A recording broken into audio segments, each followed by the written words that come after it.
That's naughty. Don't do that.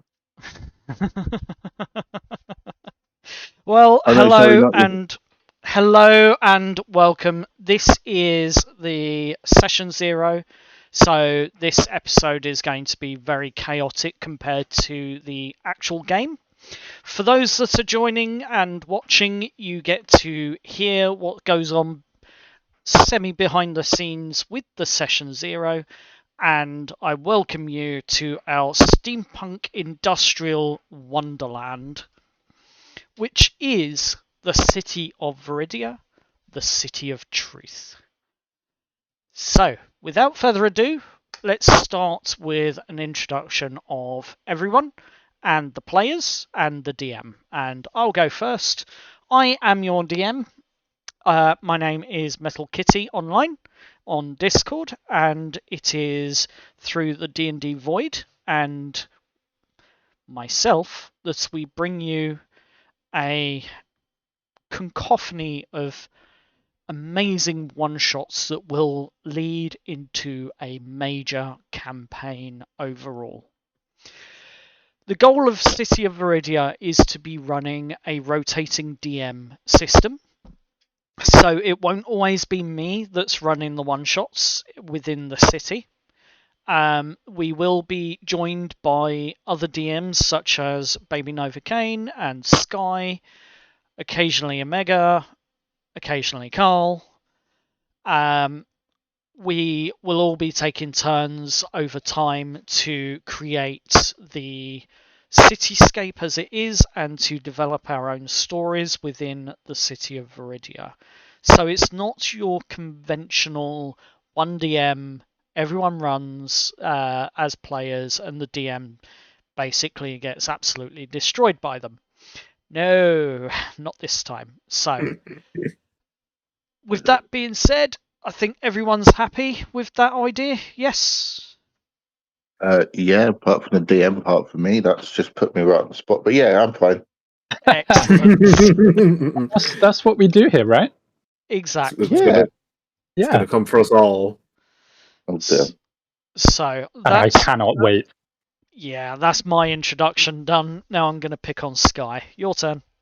Of course you are. I fully expected as much. Well, hello everyone. Indeed, my name is Sky. I am a DM / very rarely a player, so very excited to be able to play in this one, alongside sort of DMing at the same time. You may find that my name crops up more than once within the D&D Void, as I have been running and do continue to run a few different games there. As for my character for City of Veridia, I am very excited. I shall be playing Virex Coil, who is a Warforged gunslinger. Doesn't tend to make friends very easily. Doesn't really see the point of them. Is much more interested in making gold and as much of it as he can. So it'll be interesting to see how he navigates through the city and what he gets up to.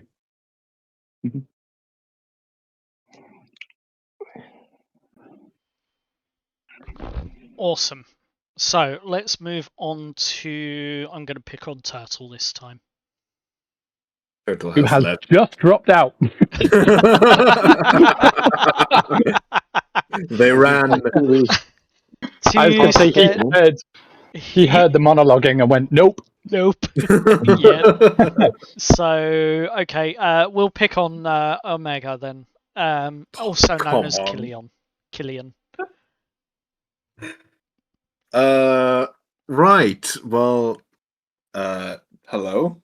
I'm Killian, or Omegas, as people know me in the server. I also play in another game that is hosted here, which is Dice of Destiny. Today am playing a very fun character, a Paladin Warlock. A fun little character, Washer Genasi, called Kane Rise. And it's character vibes a little goofy, a little here and there, but we'll see where it goes. Sounds Oh, I interesting. cannot wait. Virex is going to hate him. Oh yeah. Virex Oh, will yeah. shoot him as soon as he can. Oh no! Please Oh, don't! this is gonna be fun. Oh, this is gonna be fun. Do it. I dare you. Well, in that case, then we're going to head over to Carl, who hopefully has a more savoury character. Uh, hello, I'm Carl, or Flaps on the server, or as many DMs know me, oh god, it's him, run. He's not wrong. Yup. None of my characters are normal, that's for sure. I shall be playing Hexalon Gamma 5, a Warforged Paladin, who was a ex-city guard who left after something went awry, and he may or may not know certain members of the party. He's going to be a very lawful individual, and I'm going to do my absolute best to annoy the DM. Whichever DM is running at that moment, no doubt. Yes, I'm mainly 99% a player. I'm currently in 6 or 7 campaigns, and I haven't DM'd since the 90s.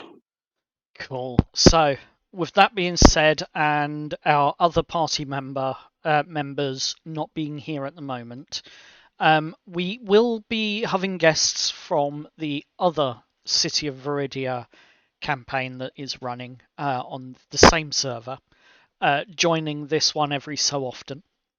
And it will be set in a way that this is not going to be your traditional one long road trip game, as I mentioned already. So we do have the rotating DM, which, as it currently stands, is going to start the campaign off with myself as the DM.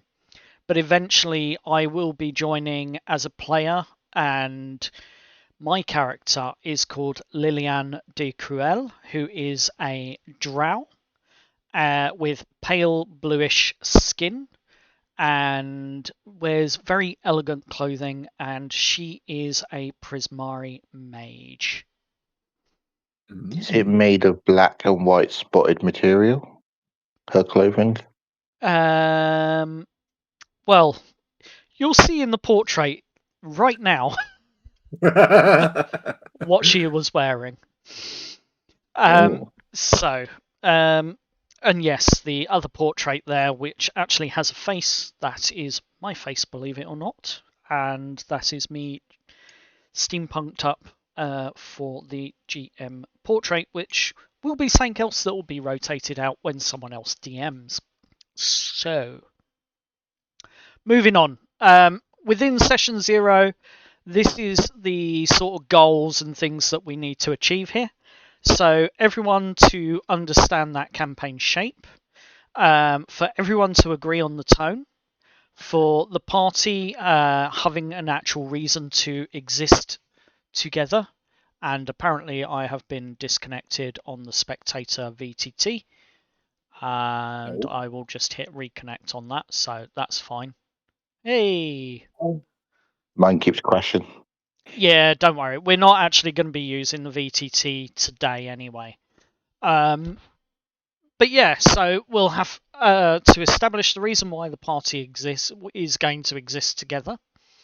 How your characters that you've so kindly introduced are tied to the city and not just floating in from nowhere. Setting a couple of the table expectations, and then locking in a bit of the admin stuff at the end. So I don't expect this to be a long session 0, but I expect it to be quite informative for everyone. So let's start with the fact that all of your characters are city people. You all live and have been living in the city of Veridia. you might be tied to some of the factions, you might have jobs, you might have debts or districts. I think we've just been rejoined by someone. No, we Hi, lost. British people. We have been joined by Arias, who I don't think is actually in this one. You're in the I am other... not. You're in am. the other one. But Arias's character might be one of the guests on this one on occasions. Depends on the timing, and if this timing is better for him than compared to the other game. So Times are great for me. yes, which is always good news. Anywho, continuing on with session 0. Now we've been rejoined by Turtle, so he's not going to get away with it this time. Turtle, your reintroduction back onto the server is your character's introduction. And your own. As soon as he's not muted. As soon as he's not muted.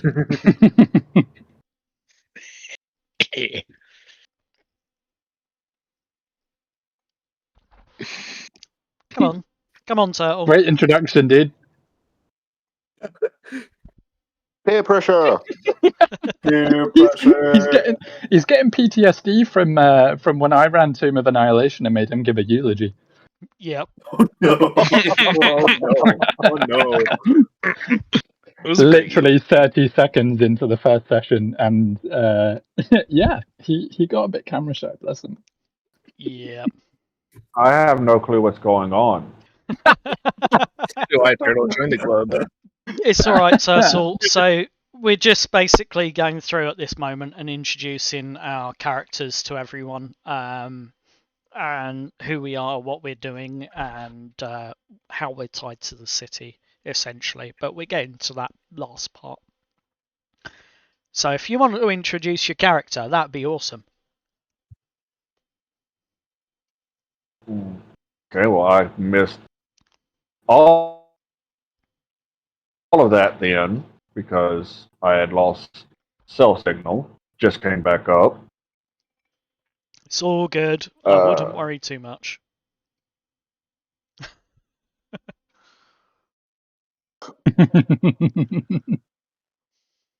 Be afraid. Be very afraid. Just a simple question, Turtle. Who's your character?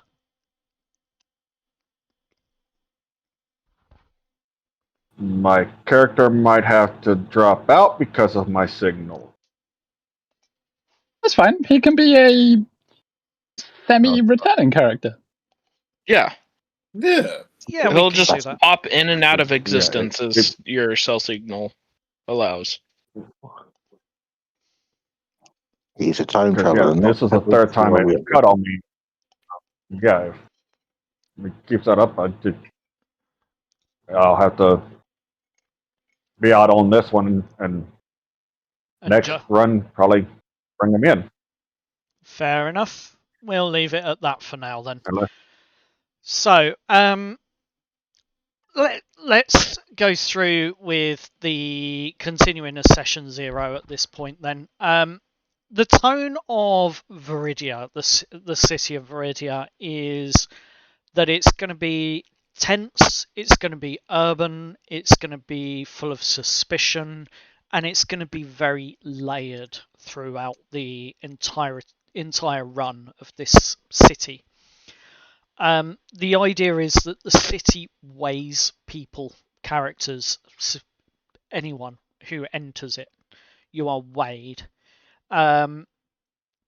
Corruption is hidden behind function.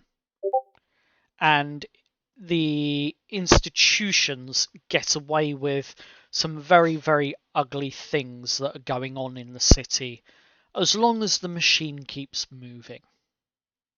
The Grey Mantles, for example, which is the police essentially, they don't necessarily deal with crime. Maybe it's much more of a management of which crimes are allowed to exist. The kobolds, they're hiding some civic lies within the Horde and Horn Tavern. And all of the city's powerful factions all have a clean public face, but some very rotten private motives behind it. That's nice rich people. Yeah. So, smiles can sometimes be seen as a contract in the city of Veridia, as we'll get to in the actual introduction in the city when we get to the next session. You as a party have a reason to actually exist together, built on a catastrophe that is going to hit the city to begin with. You're all going to get called to what is known as the Steam Post hiring center, and you will all basically be given the same job to run.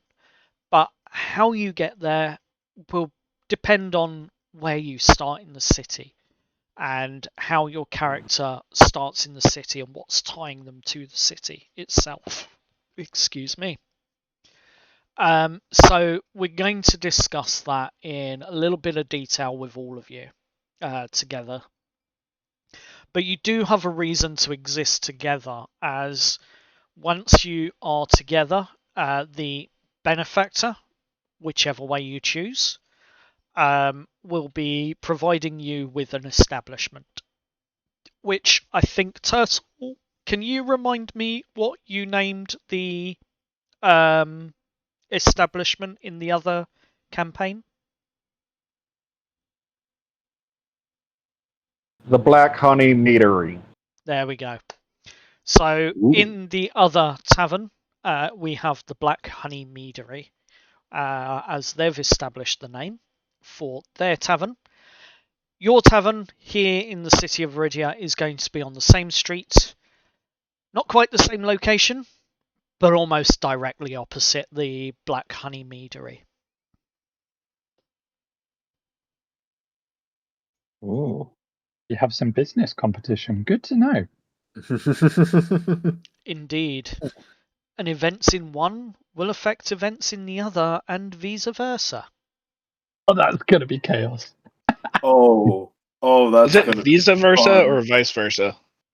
Vice versa, vice versa. Depends if you're French or English. Interesting. Days French. How the tables have turned, or how the turns have tabled. Exactly. So let's establish where your characters are, how your characters are tied to the city. You're all starting at level 3. So there's no sort of weedy introductions of your characters, that sort of thing. You've been here in the city for a while. Why or how has the city got its hooks in you? Shall we start with Carl? Yeah. You can start with me. As Hexalon Gamma 5 was actually created for the sole purpose of joining the Grey Mantles. It was his life as he knew it for quite some time, until unfortunately he was given an order during a civil riot to attack a group of individuals, but it caused confliction within his circuits because amongst the individuals were several children and women, which Hexlon didn't want to attack because he knew they were innocent. So he caused a diversion amongst his own line, which allowed the women and children to escape. And in the process, he was taken away for disobeying his direct orders because he was designed for law and order. And on his way to be dismantled, he was rescued from the carriage that was taking him to the dismantling yard by the exact same. Yep. Sorry. The dismantling yard would have been the Emberglass Foundry. Yep, the Ember Glass Foundry. The exact same women and children that he rescued also rescued him in turn. The children distracted the carriage guards, and the women freed Exelon from the carriage itself. And since that time, he's been in the mire with the lower class citizens, doing what he does best, which is he runs law and order for those who don't have law and order. Awesome. So that's going to tie you into the poorer districts, shall we say, where crime is generally written down, taken note of, and then ignored. Yep. Perfect. So what's got Omega's character? Why is or how is this amazing water genasi tied to the city? One of the things that I would say ties into the city is definitely the corruption aspect. 'Cause he's a very light-hearted person, and he wants people to smile. Yeah. And for something that he does is help the poor people, or the poor people, trying to give them shelter, trying to give them a way out. If that makes sense. Yes. Makes perfect sense. That is his big motive and his reasoning. Would you say he leads a semi-comfortable life, a more squalid life? I would say semi-comfortable, which is how he's tried to help a lot of the people. Okay. Good to know. Yeah. So I'm going to look at what we've got, and I think there's going to be a couple of places where would be a good start for you and your character. So one of the places would be near the Philosopher's Tower, where debates in the city are held. I shall say no more on their storyline. But I think either somewhere around the Philosopher's Tower where the Museum of Civic Memory is, so that you can speak to those people that are wandering past and offer and hearing the words on the street from the philosophers and the mages that are within. The other alternative would be perhaps down where the salt knife dockers are, the dockyard workers, where honest work can be found. Don't tell me what a dock work. So we also have that area, which I think might be another good place for you to start at. As for the ties to the city, perfect. I would Sky. say that dockyard. Yes. Sky. Well, Virex is the complete opposite to both of the other characters. His only connection being that he is a Warforged. That is literally it. Virex is an interesting character. First of all, he firmly believes that he should be of a higher social standing than he is. And so he carries himself and he dresses as such. He is determined to make it into the upper echelons of society, no matter what it takes. And he has realized that the people that have more money are more likely to do that. So at the moment, whilst he sort of slums it around through the city, you will still find him dressed in a very long sort of peacoat. He'll be wearing a waistcoat. He carries himself with a cane. And he certainly has an air of elegance about him that he tries to uphold. Mm. But he is by no means at all an upstanding citizen.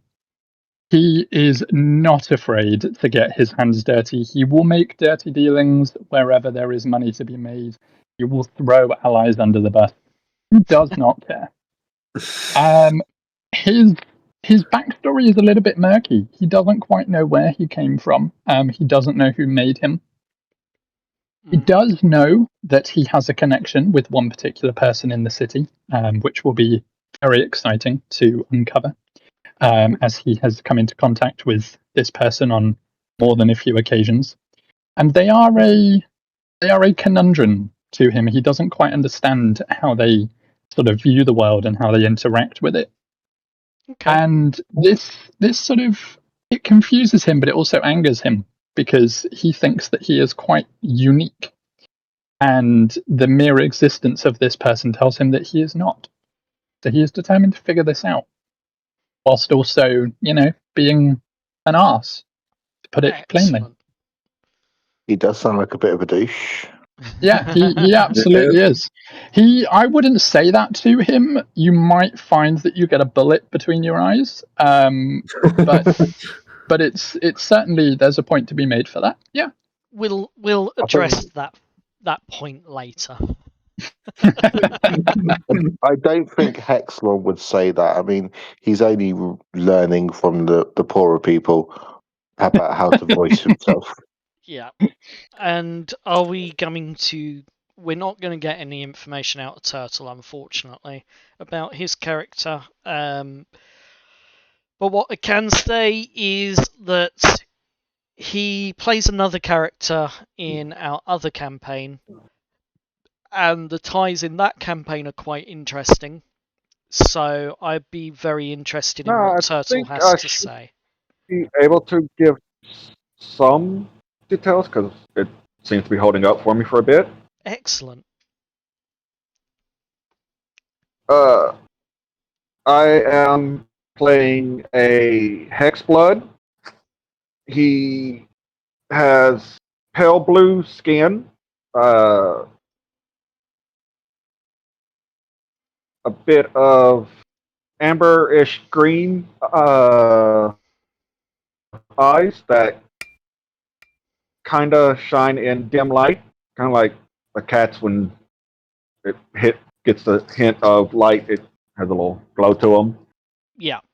His horns, instead of normally growing like you would normally see in any type of tieflings or other creatures, humanoids that have horns, instead of going from the forehead or the temple, they seem to have just grown from the back of his head and then decided to curl up into the front, kind of like a wreath crown, and would stick just past his forehead. Yeah. His name is Severin Hollow. He is a sorcerer of the shadow magic. Yep. And as for where he would be, it would depend on how much coin he has in his pocket. Because he is he has the charlatan background, so he will sometimes lie or take a job to make a forgery of something that's needed to earn a bit of coin. So yeah, if he's low on coin, he'll probably be in the slums. If he has a good bit of coin in his pockets, he'd probably be in a nice little tavern with some good food. So it just depends on the luck of the draw for him. Fair enough. Awesome. So from that, it sounds like you're probably going to be hanging around the Horde and Horn Tavern area, which is one of the big plot points within within the city of Veridia. So I've got perfect opening for you as well, which is even And better. for his little forgery jobs that he doesn't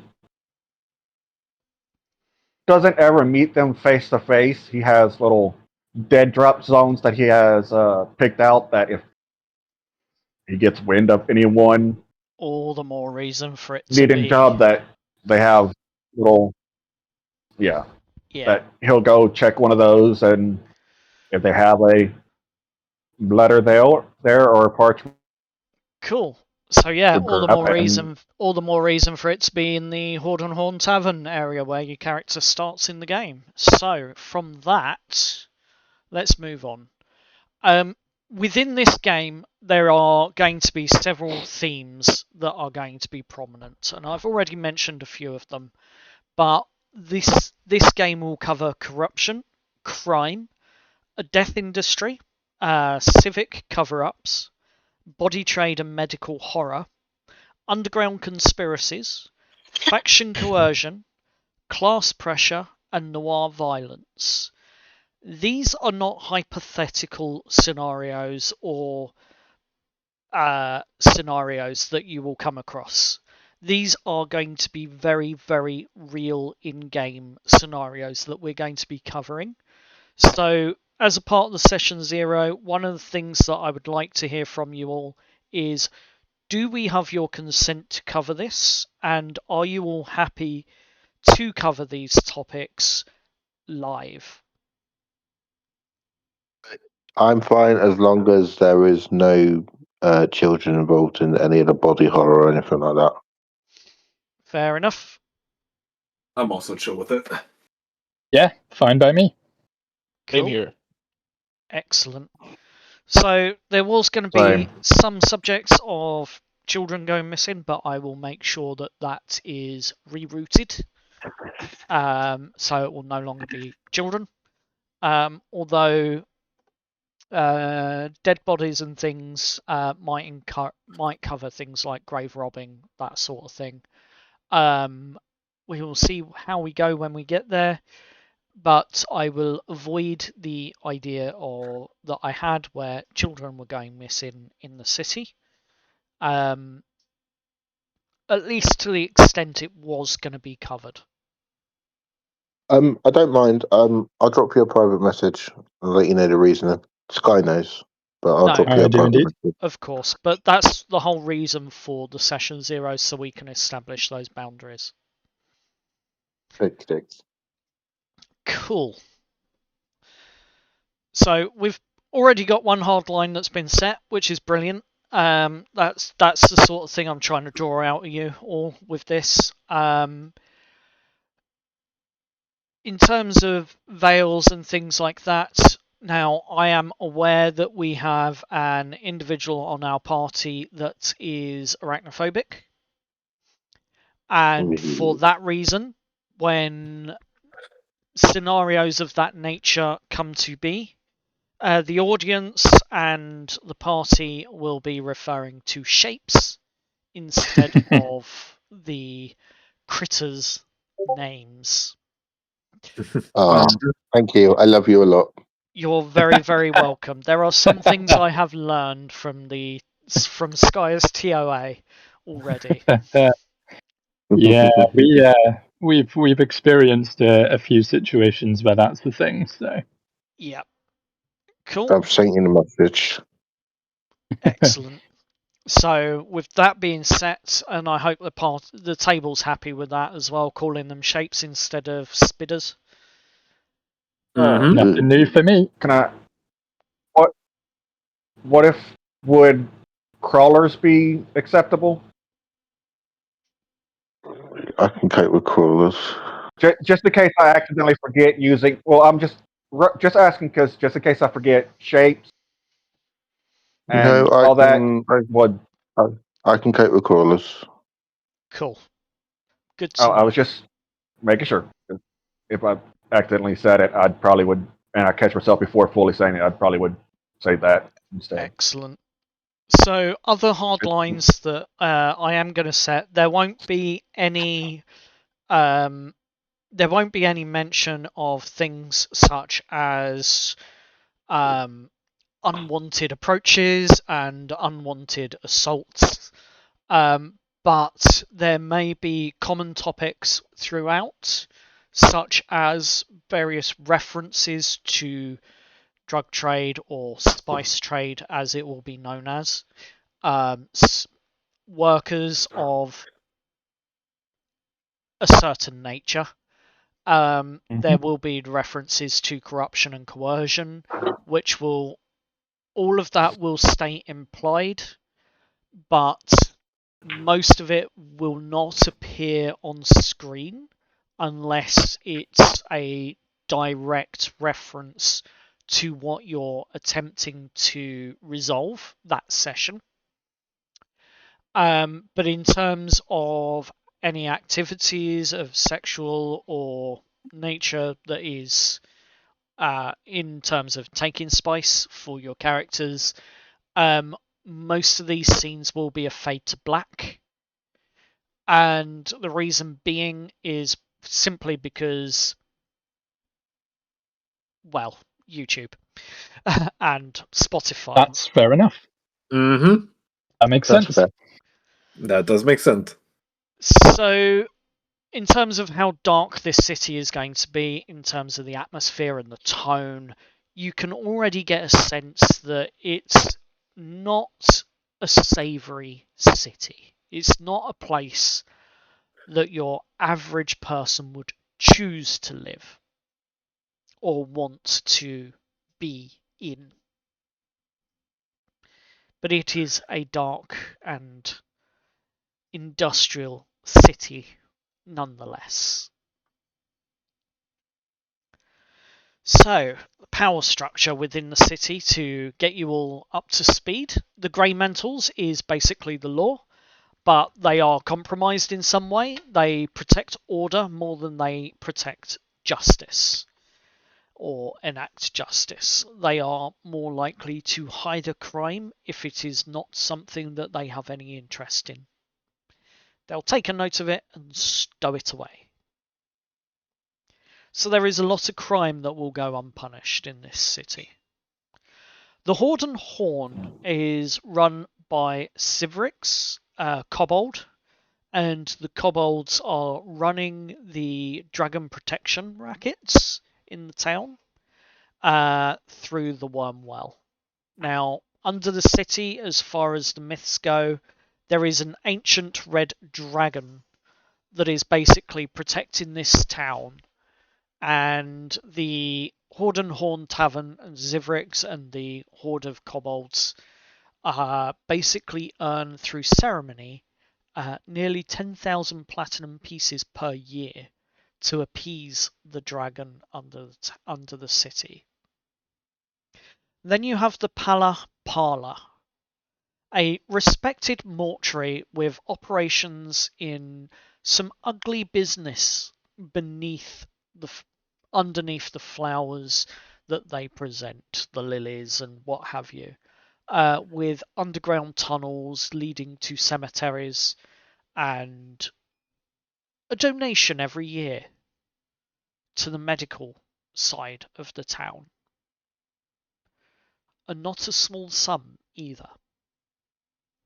You then have the Philosopher's Tower and the Museum of Civic Memory, which is built on wisdom and politics and governance, whilst the Museum of Civic Memory is writing the history and recording it within the town, within the city of Veridia. You then have the River Rights Compact, which is water and waterways controls, flood controls, pressure maps, and infrastructure in the running underground, making sure that water is supplied wherever it needs to go in the city, and also ensuring through the Sluice Cathedral that water is running smoothly, but also the swamps are kept back from entering the city. Then you have the Ember Glass Foundry. This is an industrial glass, arcane components, and production of various smiths, artisans, that sort of thing, on an industrial scale. You then have the Salt Knife Dockers, labour, muscle, shipping control, all of that sort of thing. That are within this city, and obviously they're down at the dockyards.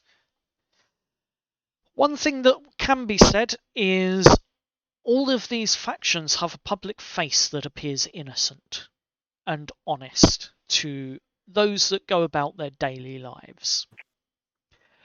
However, they all hold secrets, and there is no getting around what those secrets are. They are there for you to uncover, discover, and maybe even rectify throughout the campaign. So with that being said, what do you all think so far? Sounds good to me. Yeah, I can't wait. I think more mistakes are gonna happen. Oh, absolutely. We will be at the center of all of them. 5, 8. It will be Yeah. Virix's personal mission to sow as much carnage and chaos and play off as many people as he can against each other. Well, And we will Hexalon- see. Severn might help with that. Yeah, Hexalon is we going will to try. see how your story arcs develop. I'm I'm going to try and play Hexalon as honest as I can. Uh-huh. That's going to be fun. Oh, I'm trying to decide if I should join Confirmed. as. Hang on. They Turtle, one moment. Yes, sorry, you were saying. I'm trying to decide if I should join in as my American counterpart, or if I should join in with the new character I just created. That is entirely up to you. But if you want to play the Do it. American counterparts, you're more than welcome to. You're not going to level up any quicker. That's okay. My new character is a genie warlock who had been reincarnated into the world of D&D from our modern times. oh my! Wait! Are we both playing Genie Warlock? That's amazing. Although I Excellent. don't, Excellent. either I did something wrong or I just don't have access to any damage dealing spells because all I have is a sickle. You should as a warlock, you definitely should have more than that. Yep. Oh yeah, Yeah. no, I'm looking at my spells. I got so much. Eldritch Blast to start with. Sword Yeah, break. Did you Did you build this in out of a campaign link or in a campaign link? I started it out of the campaign link and then I added it to the campaign. Right. All right, then refresh and see if you got access to the content sharing stuff. There should 'Cause be right a now- fair chunk available. Yeah, all to I you. have right now is mage armor and a sickle. Oh no! Oh, God. no! Go back to the build, refresh it, and then try again, is all I'm going to say. Because that content should be available. Yeah, and I you should have, as a genie warlock, I should have access to damage dealing spells or cantrips or something. Yeah. Go back and I have rebuild a it if question need be. about war. I've got to say, it's an utter shame that none of you have access to Unearthed Arcana, because I figured out how to make a level 4 character with 30 AC. Oh no! What the fuck? Do you have I- Unearthed Arcana? No, I don't. I wish I did because I figured out. I spend my time researching how to make characters to annoy DMs, and Is that a I book? believe. That Yeah. needs to be. That needs to be bought. Yeah, Is it at this It's point one of the I new turn ones they around did and put up. say it's one of the shared bits of content I disabled? Ah. Did you I see. actually? Oh, Yes. that That's is amazing. cruel. Oh, that's That's amazing. amazing. Accelerate, decelerate's okay, but you No, know that's no, wrong. no. Oh, Is that I third party? love that spell. I hate that spell. Is that third party content? No, you What, No. don't. Unearthed You Arcana? love it. No, Unearthed Arcana is content that's basically in beta whilst Wizards of the Coast are balancing it. Oh, I see. I see. Yeah, that means the theoretical build I built might not work, but theoretically, if you did a level 4 ranger with a Hollow Warden ranger from the Unearthed Arcana, make yourself with 18 wisdom, equip half plate and a shield, the defensive fighting style, make yourself a Warforged, plus the magic initiate to learn the shield spell, you could have a Oh level 4 no. character of 30 armor class. Oh, boy. That Wow. Yeah. is I was something really for hoping sure. if I had access to it in this game, I would have pretty much brought in my Genie Noble Paladin that I had made because he had pretty good AC without any armor. Oh Hey, yeah. see, right, now I have an issue, because y'all complain to me all the time that I'm a cruel DM, and then you make stuff like this, which Oh, then Okay, look. requires me to be cruel. The actions of the player The thing has with Yep. no concept of the actions of the DM. Okay, they don't compute together. That's some bullshit. I will remember that. Don't You forget should. I am and your the thing DM. is that was my That's okay. I have Just pointing out to the listeners, this is done why they call me, oh God, it's him, run away. God, it's him. It's not Run funny. away. Yep. So, moving on But- then. Whilst you rebuild your character, hopefully with spells this time, there is another element to this. So, when your characters all come in, you're going to have to decide on your establishment's name, what you're all going to call it. One of the choices that you make will determine who funds it. And my cat is just coughing at the moment, which isn't a good sign. I think it's a furball. Lovely. Lovely. Would this tavern be perfect as a tavern for the Warforged of the city, of which I would assume there would be quite a few? Yep. It would fit them without any doubt. But it's entirely up to you how you shape this establishment that you're going to acquire from your benefactor. Intriguing. I don't like how you say benefactor. We need a ghost, we need some magic paint, and We are need not having a repeat of the slightly sinister goose. No. Yes, that was the name of a tavern that Carl and I used to run in a game we used to play. We had a 15-year-old poltergeist who would run around with paint that would magically color anything. And so we would decide that a wall was painted red, and he would turn around with this magical paint and turn it pink with polka dots. And he was adamant that it had to be that color. And we called it the Slightly Sinister Goose. Oh, Its symbol was a goose that was wielding a knife. Mm-hmm. That is slightly sinister. Yeah. Yep. It's slightly sinister. So Yeah. it's going to be up to you to decide your establishment. It's going to be up to you to decide whether your establishment is legit, semi-legit, or dodgy but useful, etc. It's I going to think you be already come up with him. yeah. It's going to be up to you to make it your home, essentially. but it's also going to be your income at the same time. So remember that. It's other than the benefactor who may provide you with some rewards to begin with, earning money is going to be done through your establishment that you're given.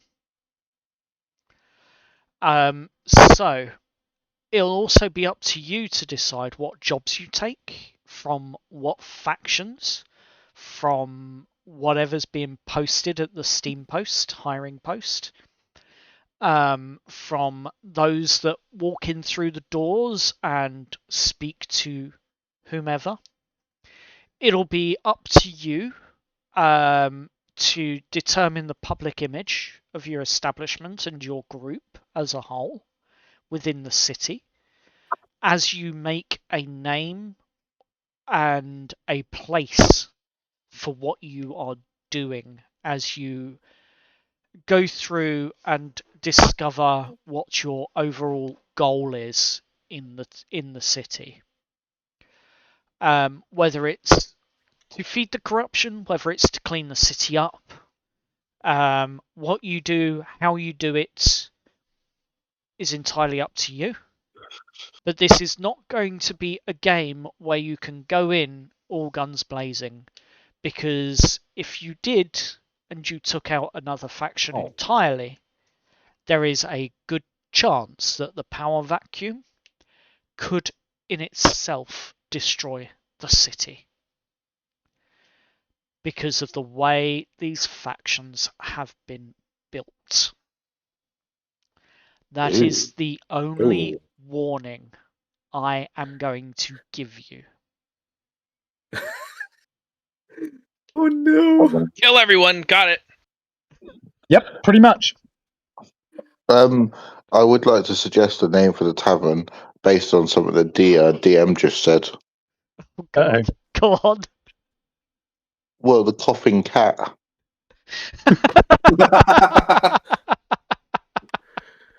I love it. I love it. So we've got The stray hairball. Yep, we've got the Black Honey Stray Meadery. hairball. The Black Honey Meadery, and opposite them will be the Coughing Cat.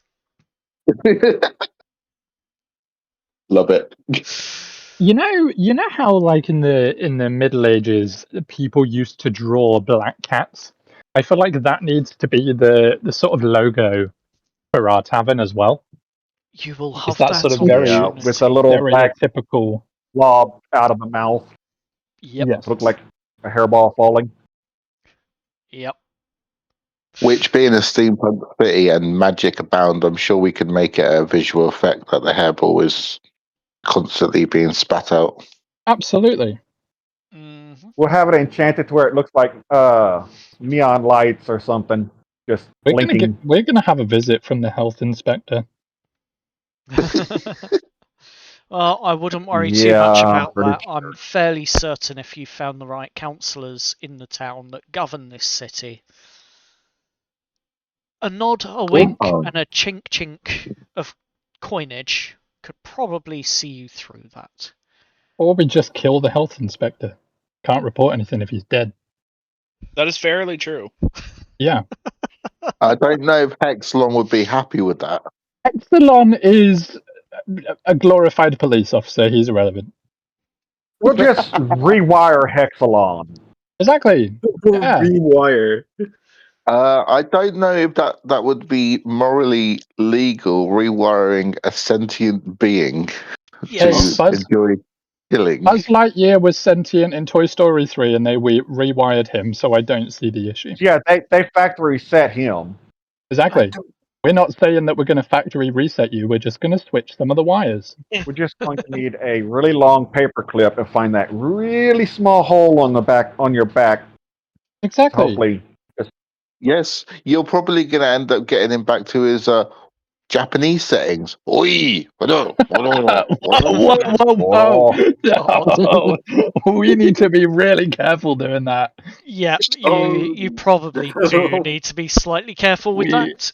So, You need to I be mean, real careful. I mean, no offense to anybody out there who may be Japanese or Asian.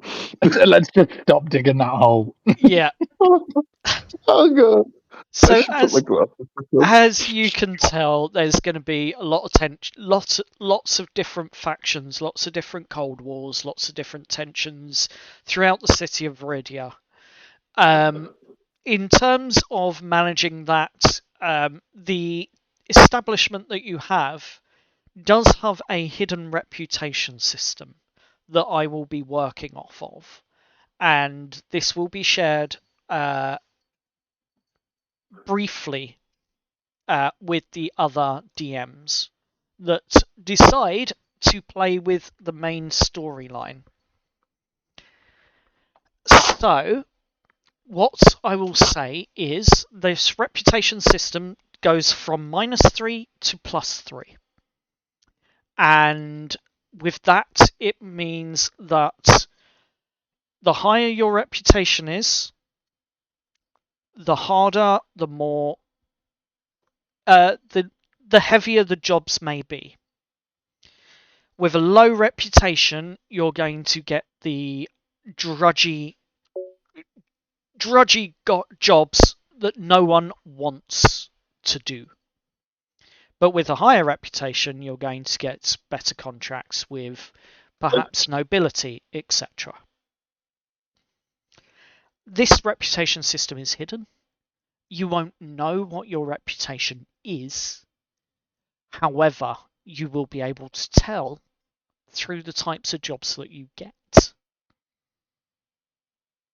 So that will be on you to work out whether you have a good reputation, a bad reputation, or whether the city sees you as a neutral element within the town, within the city. Okay? Does that make sense? Yes. Does indeed. Excellent. Now, if someone is the DM and we've rotated the DM out, the sessions work as follows. You run it as though it's a one-shot. Sometimes that can run into 2 or 3 sessions, in which case you will DM for that period. But each session that we run should be 1 day in the city of Veridia. So by the end of it, either you've found a place to rest for the evening, night, whatever time it is, or you've managed to find a place to stop during the day if the campaign's going to continue with your with you DMing the next session afterwards.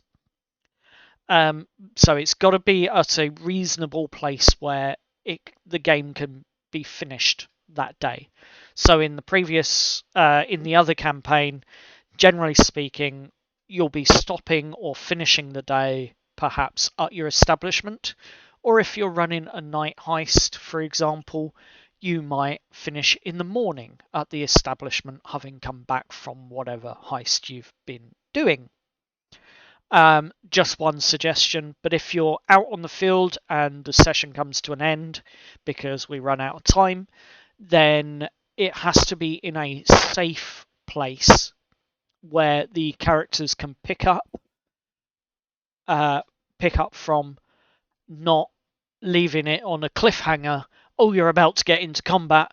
As much as that is great for getting our audience back the next week, it's not good if there is a situation where we need to switch out the DM the following week because, say, someone has a family emergency, just as an example.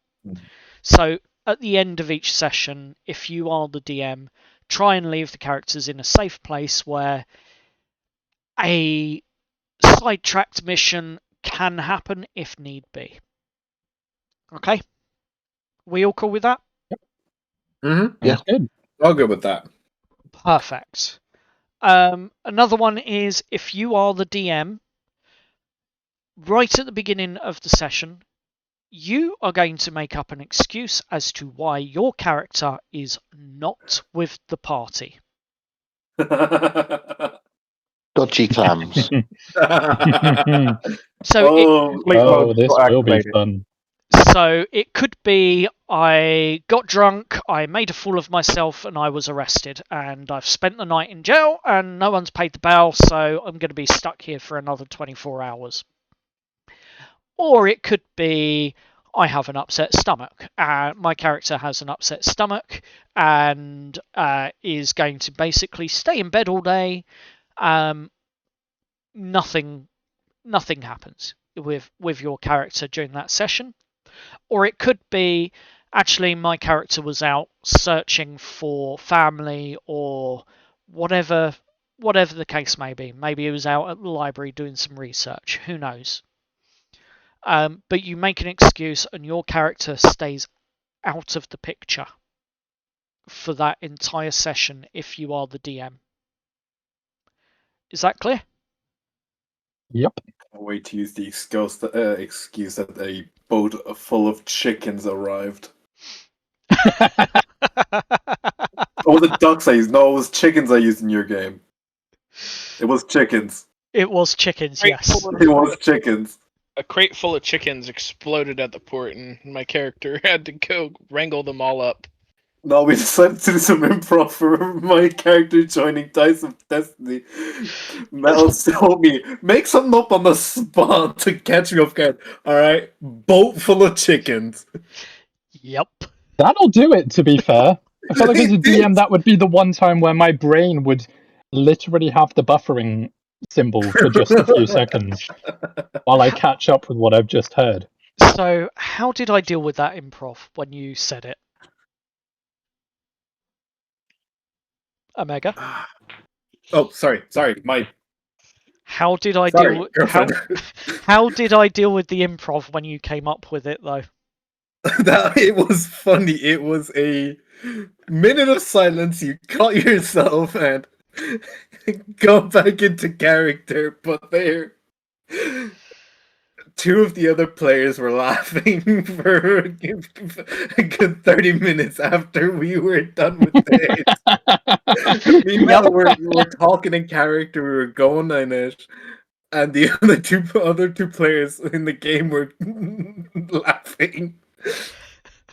I did have to mute my mic because I couldn't stop laughing because they were laughing. Yeah. That was hard to keep us straight. That was hard, that one, I will admit, but it was good and it was fun, so and we got through it. And yes, that is up on our YouTube channel. So there is that. There is some protected canon in the town, so things like the big landmarks of the city, such as the Museum of Civic Memory, the Horde and Horn Tavern, the Philosopher's Tower, the various other sort of key elements throughout the city. These landmarks would be considered protected canon.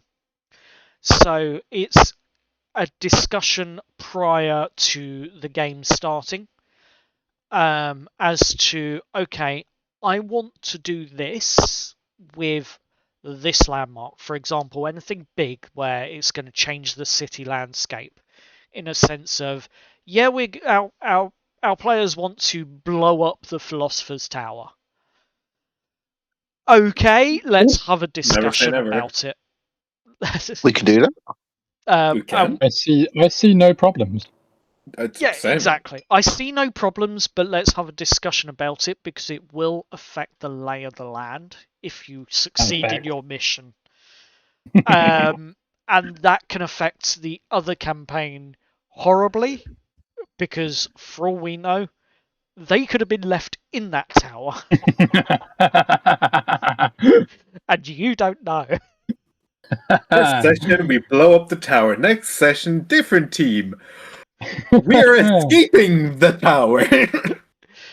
Yep. Content, I would people. feel really Content. sorry. Could you imagine that? The Americans log into their Veridia session and the DM goes, I'm sorry, you've all died in an explosion. Can you all make your characters again? No, it wouldn't be that. It would be a case of about halfway through your mission, because we stopped in the library room. whilst you are hunting for this various bits of evidence that you may have been hunting for, or whatever the case is, you feel a rumble beneath your feet, and it feels like the tower is beginning to shake, possibly destabilizing, and I would have to build an escape run, essentially, for the other team. Which is the reason why we ask, if you want to do anything big or major like this, we have a discussion first, just in case we have to directly change course on the other campaign for some reason. Okay? Are we all good with that? Sounds good. Yep. Yes. Brilliant. So no blowing up the Philosopher's Towers without a discussion first. We also all Mhm. agree. Yeah. Not yet. Not yet. We're not using ancient red dragons yet, people. Uh-huh. Being that I'm in both, I will say that if it's for snits and giggles, all right, I'll blow up some others, or I'll sabotage the other team, and vice versa. What I'm hearing is it is absolutely fine to go up and blow up the Philosopher's Tower on our first session. We just have we just have to tell Will beforehand, but we can do that. No, Sure. we have to have a discussion problem. beforehand. We're discussing it right now. Exactly. I Yance, wasn't. for the I first Doesn't mean that you have to agree. lost some audio, but I didn't hear no. we would have to all agree essentially that yes, this is the course of action we're doing, and this is what's going to happen, and the DM has to agree to allow it to happen. These landmarks are protected canon. It's not no, you can't. It's yes, let's have a discussion. So can we blow up the Philosopher's Tower? Not for Come on. Yeah, but you can't blow up the Philosopher's Tower for at least 10 sessions. That's That's a good deal. not a no. Counter deal. offer 5 sessions and 1 half session.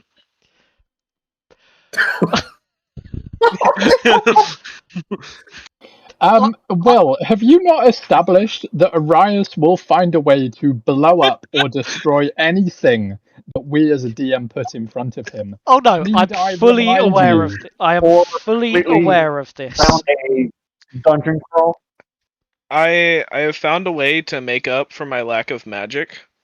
My How character. do you still I have don't a lack of know. magic, my guy? I don't- You are a spellcaster. I don't know, but without adding anything manually, I only have mage armor and find familiar now. You do But have I do have a double barrel shotgun and a flare gun. Okay. Dog, you need help. So- You need some help. Yeah, okay. On your first page where you added your class, did you go to the tab that says spells? I did not. Oh my! Other than to look at it. Well, because I don't know That how might many help. spells I don't know how many spells I'm like allowed to have. It tells It you. tells you. Oh, it does. It tells Okay, you never in mind. D&D Beyond. Yes, Never it mind. does. On the I'm section a- where Yeah, you you clicked should get. Warlock, I'm an American, okay? I don't read. clearly. Oh my god. I'm No not saying comment. anything there. Absolutely no comment. I skim. I don't would read comment, either, but and I'll agree. I skim. Oh my Right, goodness. my so God. other things that I will that's say so, yeah. regarding the session 0. Magic items are going to mostly stay minor or utility, unless it's a campaign plot hook. Big ticket items will require a table buy-in. So, and this is an extreme, and no, you're not going to find this. If it was something like the Hand of Vecna, the entire table would need to be behind it. We're not doing big ticket magic items. This is a steampunk industrial style city, magic is more wielded through artificers rather than mages, although there are water genasi and several other genie types, warlocks and things. But the majority of the magic is utility and function within the city as you move around. And that's what you'll find. It's not going to be magic for the sake of magic with giant fireballs everywhere. It's more your artificers are going to be imbuing runes and things like that into machinery and what have you in order to assist the city and help it function. So that's going to be your encounter of magic. It doesn't stop you using magic. I will say that. Okay? And the last point we've already covered. So, question. Answer. No, you said you had a question. Did I? Someone did. Yeah, I have a few. I did. Sure. Innocent. Kind of. I think we So we lost. can kind of hear you, Turtle, but not very well. Yeah. Yeah, We've got you now. cell signal's a little low. We got you. That's right, we got you. Kind of three things. With you mentioning stuff about magic items, I had an idea for a weapon for my guy. Yep. Essentially, it would be a cane, but I was wondering if I can essentially homebrew it and give it a feature that he could do as a reaction called the hook and pull. To essentially, if someone's about to get hit, I can hook onto them and pull them aside a bit to hopefully give them a better chance of negating the damage or it being a miss. It wouldn't be like martial or anything because I'm only restricted to simple stuff. I tell you what, I'm And not then going. basically, if you'd be a I'm not going to say no, but I am going to counter that offer. So what I'm going to suggest instead is rather than it being a magical item or something like that, if someone is within 5 foot of you and you've got your cane and they basically get a crit or they get critted against, and only in that scenario you can use it as a reaction to essentially run a dexterity for the person getting critted to run a dexterity check, and if a successful dex check is made then from your reaction, then it will negate the crit, but it won't negate the damage. Okay. But it has to be a reaction. All right, because I was gonna essentially go into the homebrew section of D&D Beyond and basically whip up a quick little thing for it. That way, I can have that labeled in there and know I have something for it, and then give it just like if you write it in your notes, big blood thing lot for just like they get too close, bonk them on the head.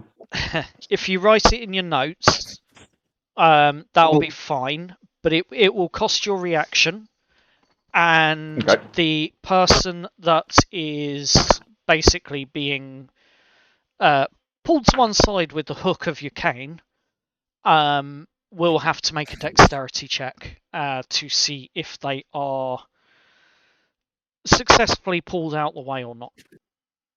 All right. And being that it would be cane, I figured it'd probably be like within 5 feet of me or something. Yeah, within 5 feet. But only against crits. Being that he has the charlatan background, what type of forgeries would I be able to get away with, and what would be off limit? What type of forgeries? Well, that's for your character to work out. Well, I didn't want to be like, okay, well, he's going to try to make like the king's signature with the seal to get anything he wanted out of it. Stuff like that. I figured it'd be like within reason, so I figured just do a quick check to I mean, that's going to figure be that round out. that's going to be a task set in time and with various ability checks. Okay. Is all I'm going to And- say. Being that I am a shadow sorcerer, Yes, am I going to have issues with the lamps? potentially. And can I put them out if need be? Considering what you are referring to is the lantern rites, and considering the memory lamps that they are themselves a magical source of light that has been enchanted into the glass that contains this light. I have magical shadows. You do have magical shadows, and it would end up being a contested check to see if your magic works. I think I have access of casting darkness on myself, and I can see through darkness, and no one else can. Given that I know all of the lore as a DM down the road, this is a highly entertaining conversation for me. Yep. And it's really hard to keep quiet, but I'm going to.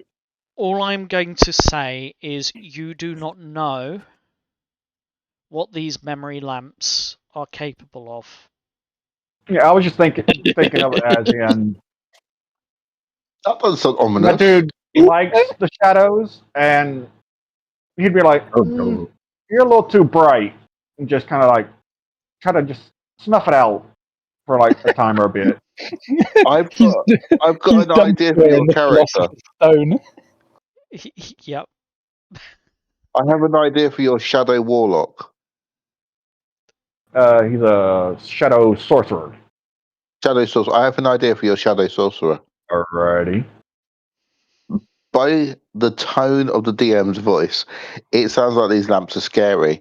How's your character thought about carrying a cardboard box with him? This is D&D, people. Sky, do you want to reveal the truth on these lamps I or could not? probably do that, and I'll just have it You know paint what? it to look like walls and such. I have a collection of different design cardboard boxes to blend in. There you go. Go on, Sky.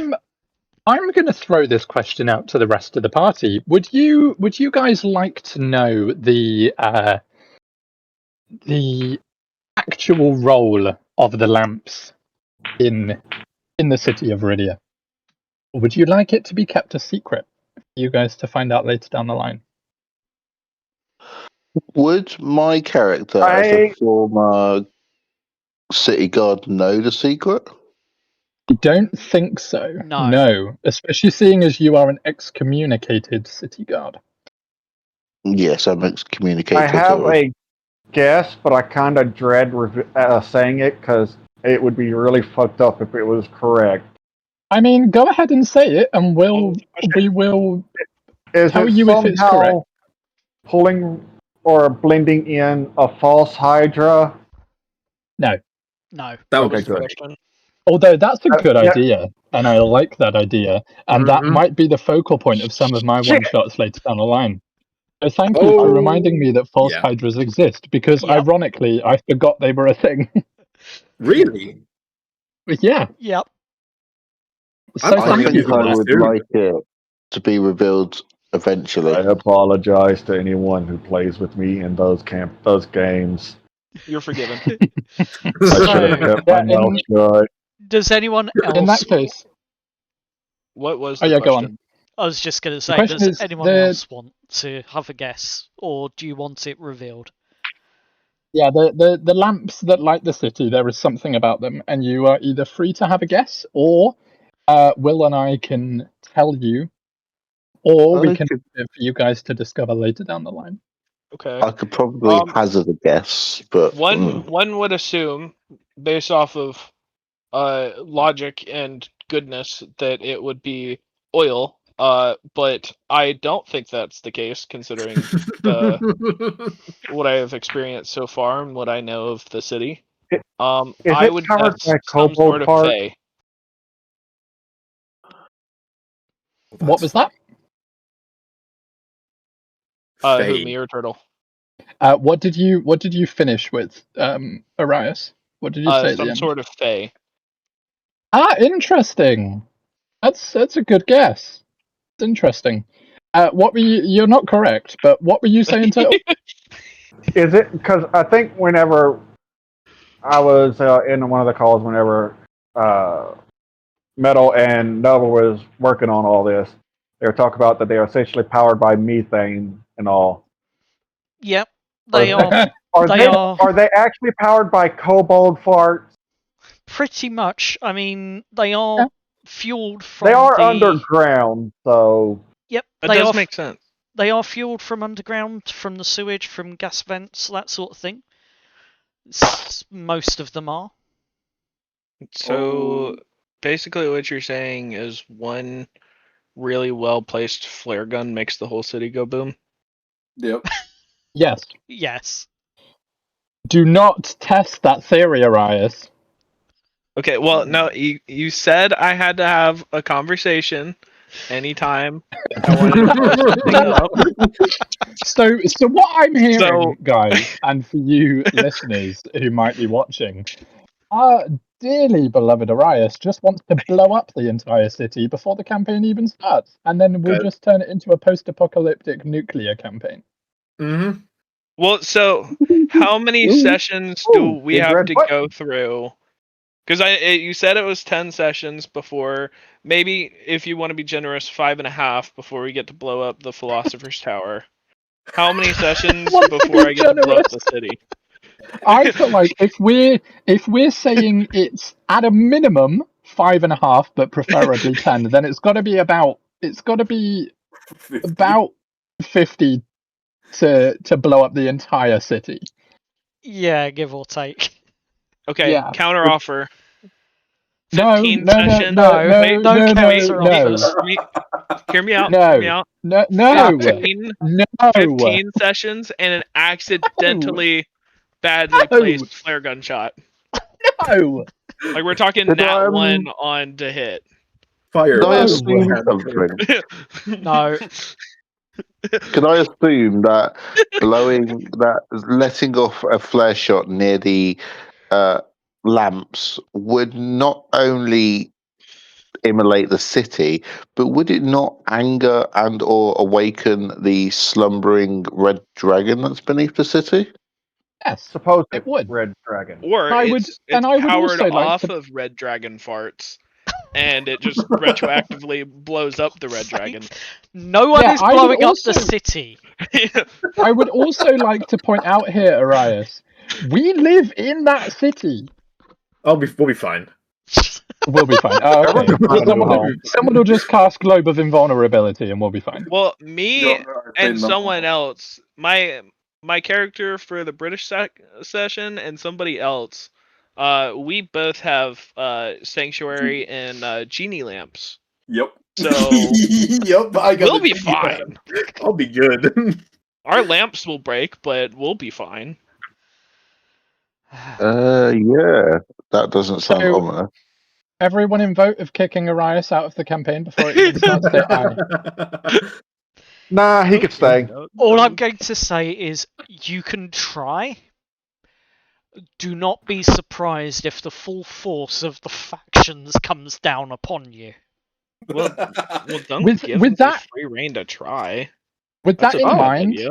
with that in mind, please, Arias, please, for me, try, because I want to see you get arrested. Please. Please. I Okay. think Hexalon would arrest you just on general principles. You can't arrest anyone. You're not a city guard. I've still got manacles. Do they not have citizens You arrest? have no authority. No, because we don't have that. I Well, work for the Americans poor. I can work arrest for the people. poor people. This is going to be insane. Anyway, back on subject. The lanterns. So the lanterns. Would you guys like to know what their role is, and what they are actually all about, or would you like I it to am be a little revealed later down curious. the line? I am a little curious, but I'll see what everyone else says. I want to know. I'm worried that they're sentient, and I'm worried that they're either keeping something at bay or attracting something. But I'm open, and I'm also happy to wait for a ominous reveal. Okay. Turtle. I'm game with waiting. Okay. Okay. We will hold off in that case. If you guys are all okay with waiting, then we will hold off. It will certainly be quite an awesome reveal. I am very excited. Mm-hmm. Yep. Was anything? I did have a question, and now I've forgotten what it was. Oh, go on, Sky. It's on the tip of my tongue. Spit it out, man. Probably a Spit hairball. required. The coughing cat. Every drink with a thermal guaranteed. Yup. All right. Come for the drinks, stay for the balls. I have a question. With this, are we allowed to hire NPCs to work at the taverns? Yes. Absolutely. We got to get a tabaxi barkeep then. Absolutely. And we need a lusty Argonian maid. Yeah. You know what? If we have a lusty Argonian barmaid, then we also need an ex-adventurer who took an arrow to the knee. Exactly. Yep. Exactly. And he's got to have a bit of a sweet roll addiction. Yeah, he'll just sit in the corner and he'll just regale stories of his old adventures before he took an arrow I to used the to be knee. an adventurer like you. So I took I an want to arrow know to the knee. how he took an arrow to the knee, quite frankly. But he got shot. It's Well, yeah, but like how? That's What were the circumstances revolving him getting shot? For the audience, He was wandering. He was on patrol, and just outside the town, a newly partly trained hunter was hunting a rabbit. The arrow went wide and hit him in the knee. Ah, I there see. you go. Very No. quiet. A very In riveting tale for an Skyrim, trying to adventure. shoot a rabbit is very tricky sometimes. You can To be miss fair, them things. I kind of went a different way, and that was that he shacked up with an orc's wife, and the orc got pissed off and shot him in the knee as Well, a revenge. no, I was just if it was an assuming orc, Sky's character shot him. it would have just flat out killed him. right. I mean, not so, necessarily. just for the audience's sake here, this is session 0, and I think the DMs have already lost control. Yep. I'm quietly listening to this chaos, plotting what I'm doing for my stuff. Perfect. It's only because I'm Metal- here. Did you expect anything else? Nope. Yep. I expected Exactly. chaos. Exactly. I claim 100% responsibility for the chaos. No. You have to share at least 50 of that with Arias. God. Okay, I'll do it this way. Excellent. You get to pay Metal back for some of the shenanigans we get talked into doing for Tomb of Annihilation. Yeah, but Metal doesn't do anything in Tomb of Annihilation that's chaotic. That's all Arias and Charlie. Yeah, it is literally all me. Fair enough. I honestly Right. wouldn't even say it's Charlie. I think it's really all just me. Yeah, who Some of it's released all the also a dinosaurs? combined. Oh yeah, she thing. did. That is true. She did. Yeah. Release all the Let's- dinosaurs. Yeah. Charlie let I all did those forget about that. dinosaurs out. Richard Okay, just well- stood there Spoilers. in shock. Spoilers. Definitely- Come on. Spoilers. It's Sorry, fine. sweetie. Definitely wasn't all Charlie. There was somebody else. Had to get a Spoilers is all I'm Doctor Who going to reference. say. It's on that one. Let's let the audience watch that as well when it's released. No, it's You just say it's a a free minor sneak peek. plug. Yeah. Minor Talking of minor My bugs, character's innocent in that campaign. for once. It's so true. He's wearing the blue coat So- and the red hat. Yes, Sky. What bit of information are we revealing any more information today, or We can reveal a little bit of information. Early game stuff only, though. But Right. before we do that, let me go over a couple of other little bits. Yes, we've got the guild rep. We're keeping it simple, but at the same time, +3 to -3.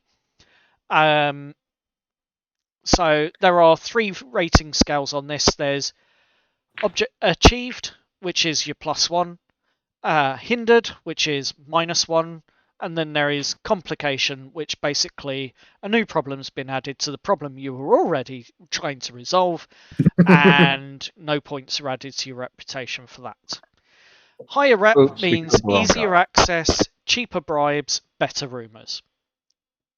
A lower rep means more heat, warrants, bad prices, and nastier jobs.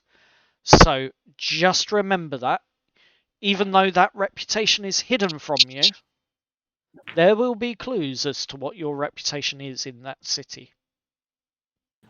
Okay. And for the other points that I need to sort of quickly state out,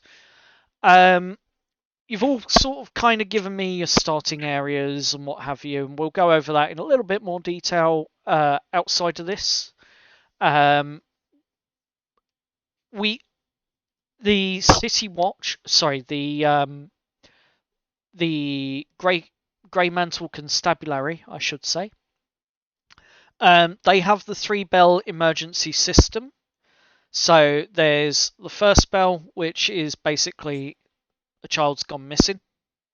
So this is what I was saying from earlier, that there was and is a story in there with children disappearing slowly throughout the town. I'm not going to run the original storyline because of what's been mentioned. However, I'm still going to run the storyline, but it's going to have a different spec to it. So it won't be horrible. It'll just be not so nice instead. I hope that's okay.